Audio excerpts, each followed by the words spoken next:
Uşaqlar, kitablarımızı açaq və dərsə başlayaq. Mən sizə suallar verim, görüm təkrarlamısınızmı?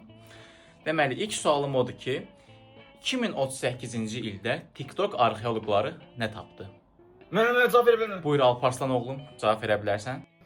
Mən ilk dəfə Port-Bakudan arxeoloji qazıntılar nəticəsində 22 yaşlı Qlamurka qadının ilk TikTok canlı yayını tapmışdılar. Tam doğrudur. Keçək ikinci suala. Xronoloji ardıcılığa görə sıralayın. Fatimanın Xarizdəki toyunun günü, yəni Fatimanın ilk maşın aldığı gün və Fatimanın ilk ev aldığı videonun çəkildiyi tarix. Mən cavab verə bilərəm. Buyur Melisa cavab ver, Melisa. Fatimanın ilk maşın aldığı Aha. gün 2023, xaricdəki toyu 2025 və Fatimanın ev aldığı gün 2026-cı ildə baş verir. Tamamilə doğrudur. Çox sağ ol Melisa qızım, otura bilərsən. Keçək üçüncü suala. Üçüncü sualım odur ki, 2050-ci ildə bilirsiniz ki, qərar verildi. Filtrların ləğvi.